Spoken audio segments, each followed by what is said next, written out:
Welcome to the fourth episode of our immersive tour of the Summer Pioneers.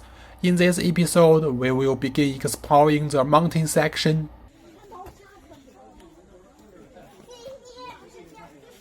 Right now, we are stepping into a garden within a garden.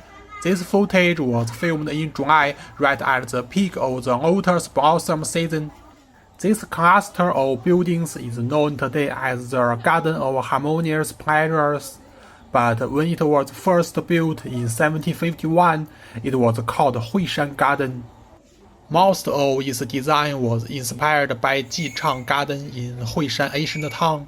Emperor Qianlong once visited Jichang Garden and was captivated by its beauty.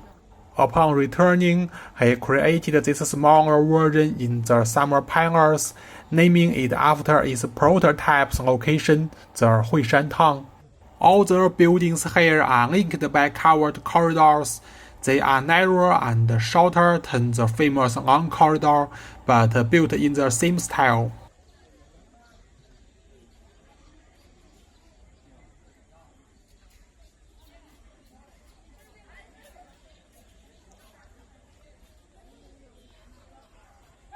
On my left is one of its main halls.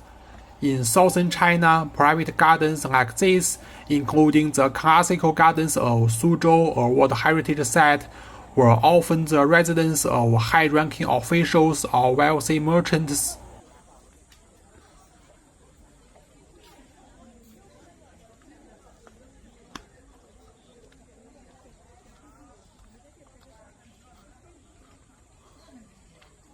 This two-story pavilion has an interesting feature. Its rear side has only a single floor. Here is a photo showing the other side of the second floor. It connects directly to the hillside, giving visitors a delightful sense of stepping through space. In this small garden, you might notice something unusual. Unlike most courtyards in the Summer Pioneers, there are no side halls here. That's because in southern China, courtyards rarely pursue symmetry. Even the layout of cities, including ancient capitals, was often not symmetrical. By contrast, in northern China, most traditional courtyards, palaces, and large cities were symmetrical. This courtyard is built beside a pond. There is another one built against a hill. Let's head over and take a look. The steps here are made of irregular stones, a common technique used to create a natural and polished look. When this garden was first completed in 1754, there was no enclosing wall. The buildings here, together with those beside the pond, formed a single unified complex.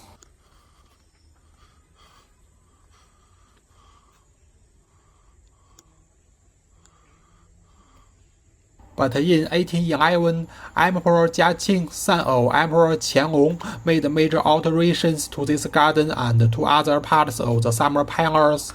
This wall was added at that time.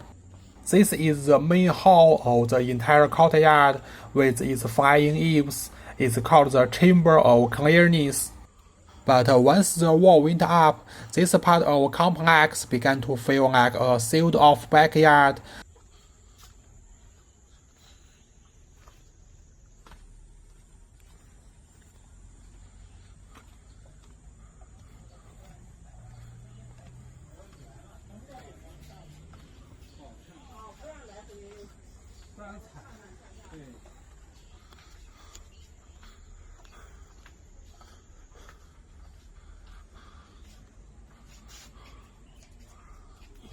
And here is another old choice.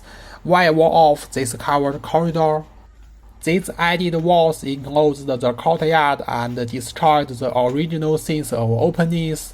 For a garden of this size, sacrificing transparency for a bit of mystery is not exactly a good bargain. When the Summer Pioneers was rebuilt in 1886, this design flaw was never corrected. Apparently, neither Emperor Jiaqing nor Empress Dowager Cixi had the same mastery of garden art as Emperor Qianlong, and this is not the only failed modification. We will see several more later. This small hill adds an appealing rise and fall to the landscape, a technique in traditional garden design. It could create layers of mystery and provide excellent scenery from its top, but the wall blocks that view.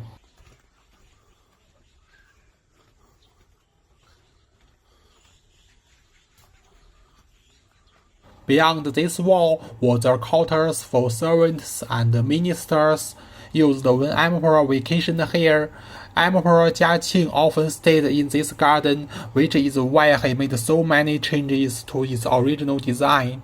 Perhaps because he never traveled to southern China, he didn't share his father, Emperor Qianlong's deep passion for lakes and watery landscapes in southern China. Instead, he had a particular love for mountains, so when vacationing here, he chose this spot as his working office. The wall may have been added to separate the minister's working area from the living quarters of the imperial family, much like the layout of the Forbidden City. These buildings set inside this enclosed area may have served as residences of Emperor Jiaqing's concubines. I couldn't find direct historical records for their exact use. This deduction comes from comparing the layout with that of the Forbidden City.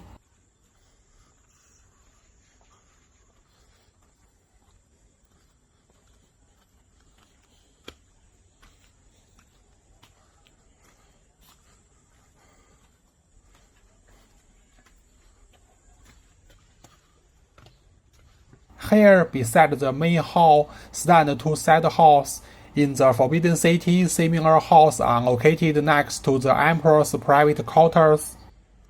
If they served the same purpose, then these would have been where the concubines stayed after accompanying the Emperor.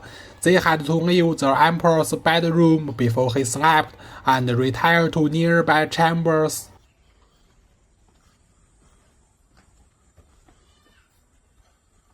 Through the arrangement of those buildings, we can glimpse something of Emperor Jiaqing's life.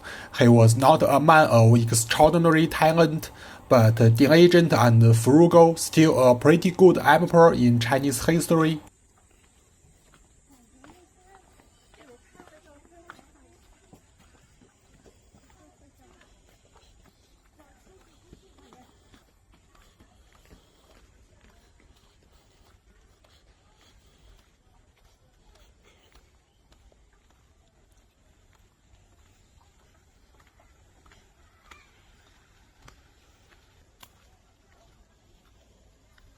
This is the pond's water source. It comes directly from Kunming Lake.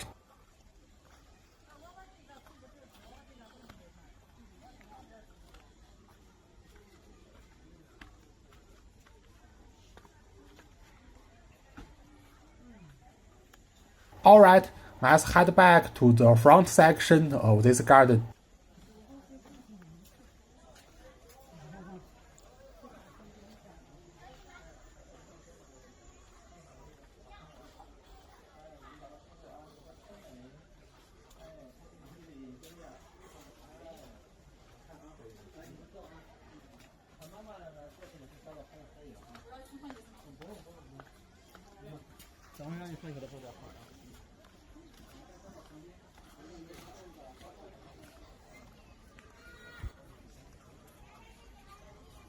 Here we have the main hall of this small garden, another addition by Emperor Jiaqing. It blocks the view from the Chamber of Clearness once again, which goes against traditional garden principles. But since the view had already been ruined by the wall, adding this hall didn't make things any worse.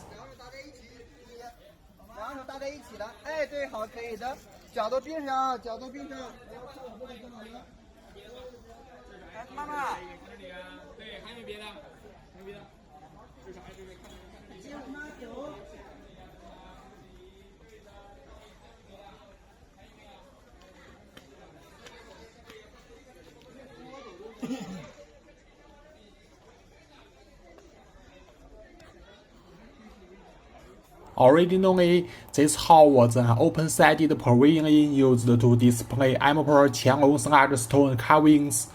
Perhaps Emperor Jiaqing had little interest in such things, so he rebuilt it into the structure we see today.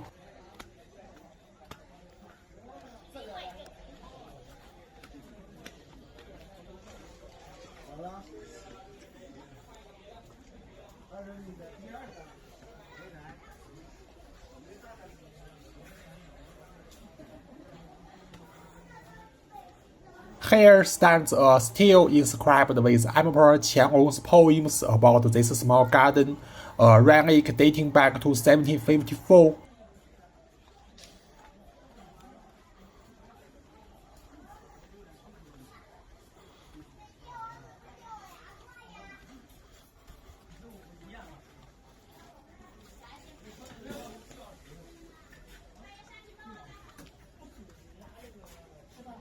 Beside this pavilion is a rockery with a hollow opening. The two characters inscribed on it are in the calligraphy of Empress daughter Cixi.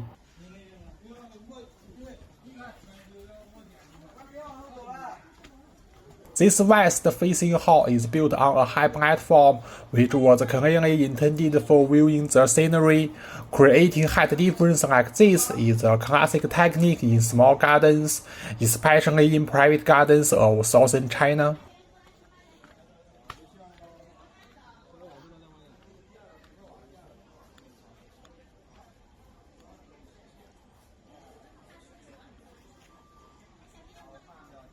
Here is a miniature stone archway bearing characters in Emperor Qianlong's own handwriting. It enriches the scenery without blocking the view. This simple flat bridge is the kind often used for watching ornamental fish. It also keeps the pond view unobstructed and is a common feature in small gardens. That pavilion over there has a gate opening directly onto the pond. Unless someone was planning to jump in, it was almost certainly intended for fishing.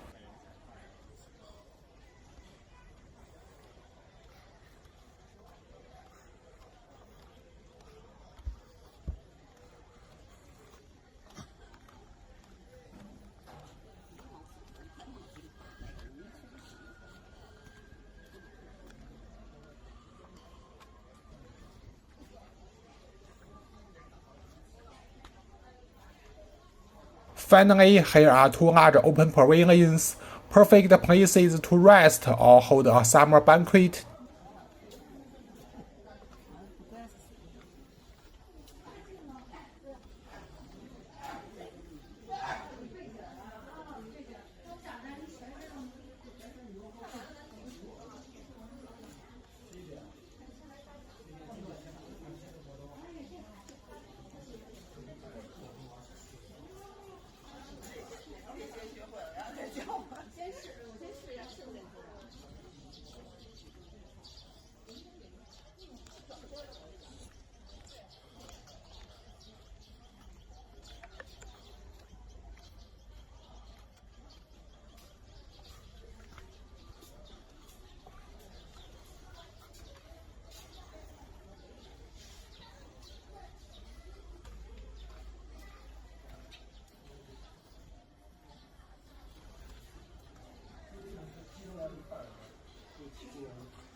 And that completes our tour of Garden of Harmonious Pleasures.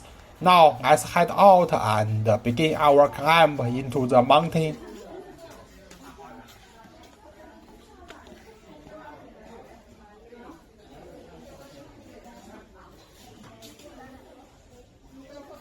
The next buildings also come with a piece of history. In 1900, to divert internal conflicts, the Empress daughter Cixi began stirring up hatred toward foreigners, exactly the same playbook used today by the extravagant dictators of North Korea, Iran, and Cuba. But the rulers at that time didn't control the scale of this hate campaign. It spiraled into a large mass movement. and to avoid it from turning against the government itself, Cixi had to extend the hostility. This eventually escalated into a declaration of war against the most developed nations. What Cixi didn't expect was just how weak the army of her corrupt dictatorial regime really was. The forces of Britain, France, Italy, Germany, Russia, Austria-Hungary, the United States, and Japan crushed the Qing army and the so-called volunteer fighters who had swallowed the ruler's propaganda of hatred. Cixi fled in panic to Xi'an, and Beijing was occupied by foreign troops for more than a year. When she returned in 1902, she ordered the construction of a pavilion and this house, deliberately leaving them plain and unpainted, just like the shelters she stayed in during her escape. It was meant as a personal warning. Her regime was fragile and in desperate need of reform. But by then the clock had run out. People of vision in China were already fed up with the authoritarian system, and within 10 years, this dictatorship was overthrown. As for the events of 1900, Chinese textbooks claim because the country was weak, the developed nations invaded. That is total, absolute nonsense. It wasn't national weakness that brought the disaster, it was the behavior that some bastards want to protect the dictatorial rule. The dictatorial rule caused this tragedy.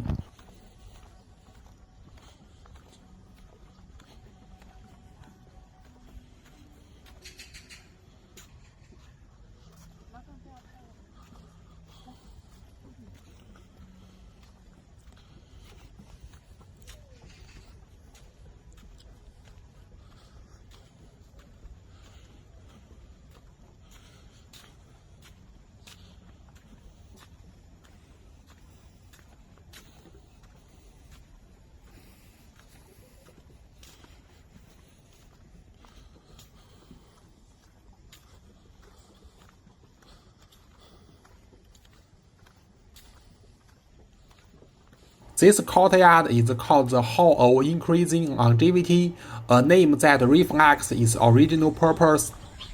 It once served as a branch of Imperial Hospital from the Forbidden City. There aren't many stories tied to this place.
This building was an annex to the Hall of Utmost Blessing, which we will visit shortly.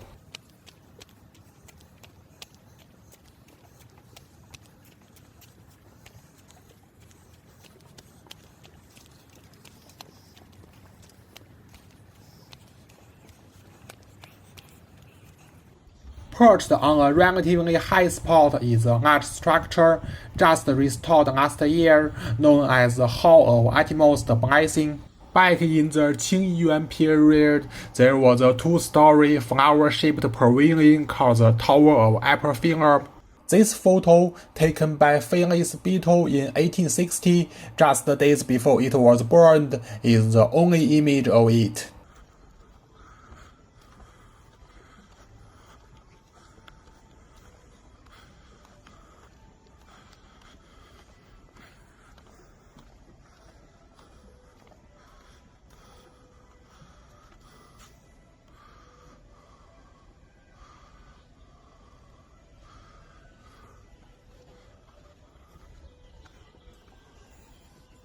When reconstruction took place in 1892, Empress daughter Cixi ordered the current building.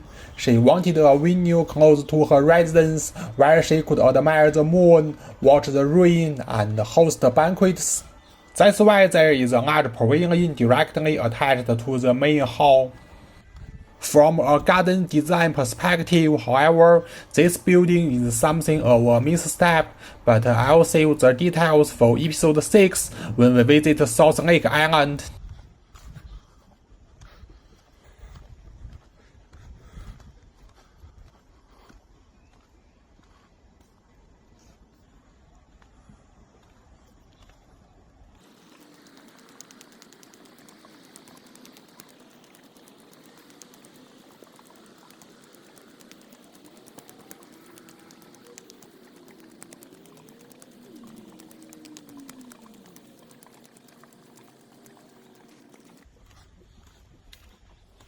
Now, moving on, strolling among ancient trees here has a charm all its own.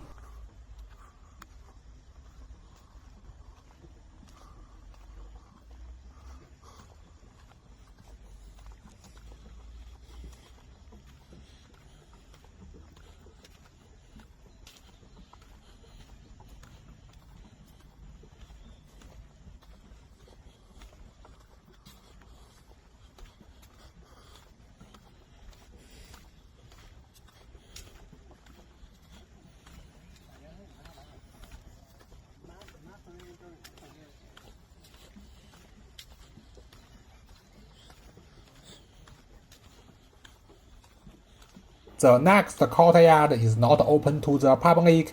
It's called the Hall of Serenity and was one of Emperor Qianlong's villas.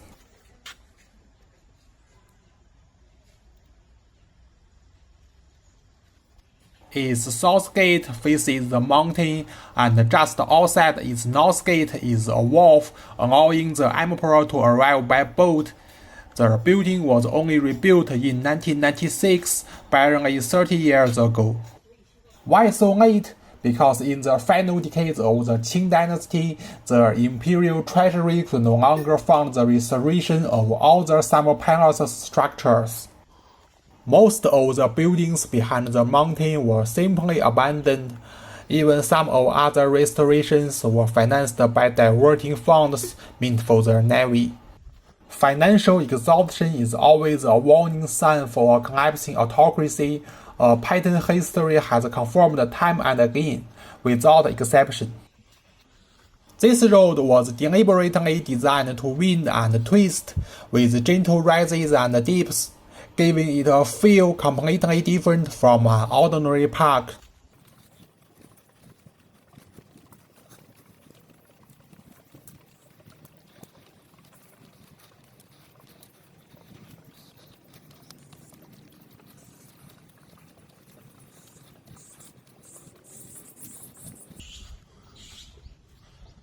Here stands a ruin that has never been rebuilt, the Tower of Overlooking Flowers.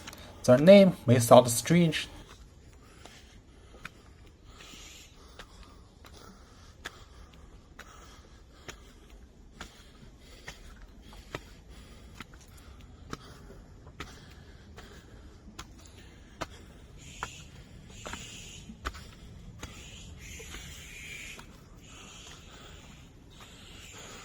Its original layout was like this.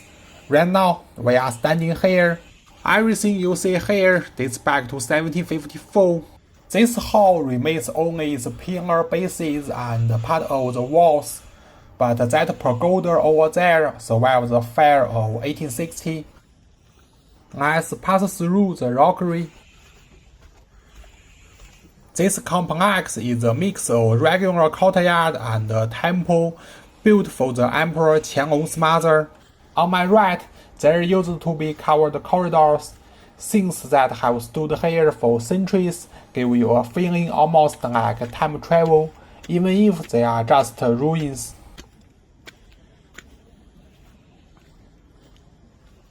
There is also a porous rock here, since there are no staff or security cameras in this spot. It has been enclosed with glasses for protection.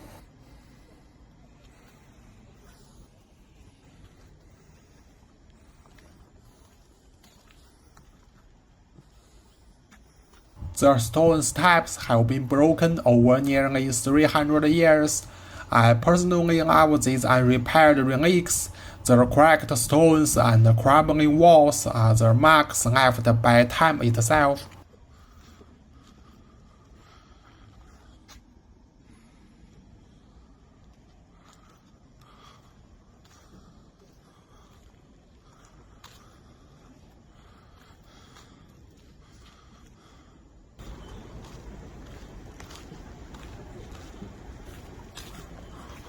Now let's go take a look at the pagoda.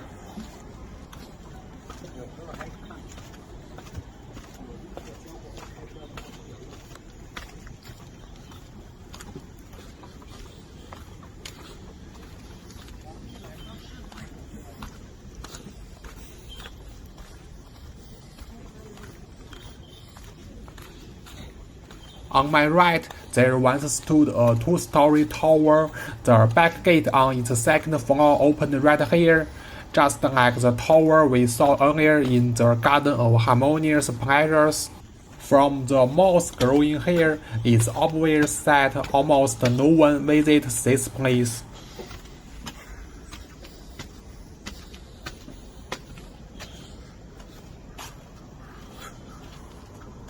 This pagoda is an original relic from 1754, standing 18 meters tall, with 556 statues of Buddha carved into it.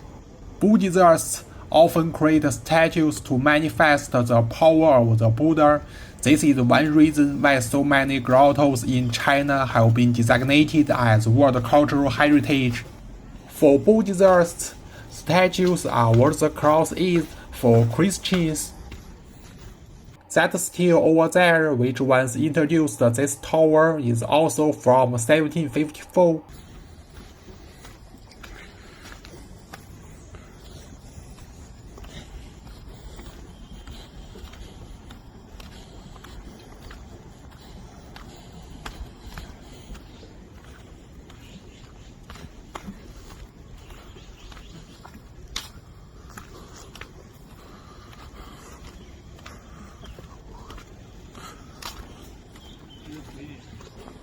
Alright, moving on.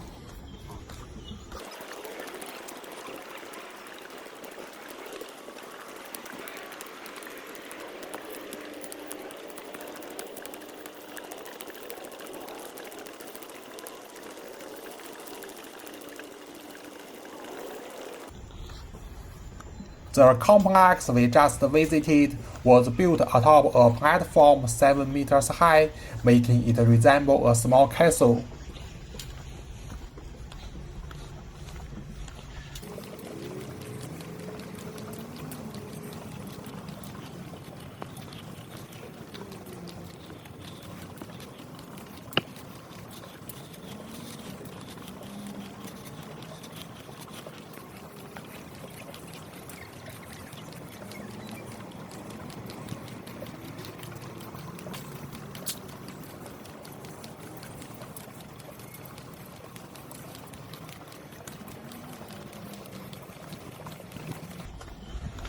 Here we come to another gate tower, whose role in garden is the same as I explained in episodes 2 and 3. This bridge was built to let rainwater from the hills flow into the river, and on my right is a major highlight, Suzhou Street. Unfortunately, it's currently under maintenance, so here is a photo of what's over on my right. In short, this was a place for the emperor and empress daughter to play make-believe. Since they could never shop in public like ordinary people, they built this spot purely for role-playing. Its prototype was Shantang Street in Suzhou, a river route connecting the city to the Grand Canal. In ancient times, the Grand Canal functioned like a national highway, and the Shantang River was Suzhou's exit ramp. Countless boats passed through, and both banks became lined with shops. That's Shantang Street, a famous attraction I highly recommend visiting. Emperor Qianlong and his mother loved the water towns of southern China, so they recreated a similar commercial street here. This street, about 270 meters long, contained 64 shops, each with a different facade. Restaurants, money houses, pawn shops, snacks vendors, lantern shops, jewelry stores, shoe shops, calligraphy and painting studios, and more. Palace maids and eunuchs played the role of merchants, while the emperor and empress dowager acted as their customers.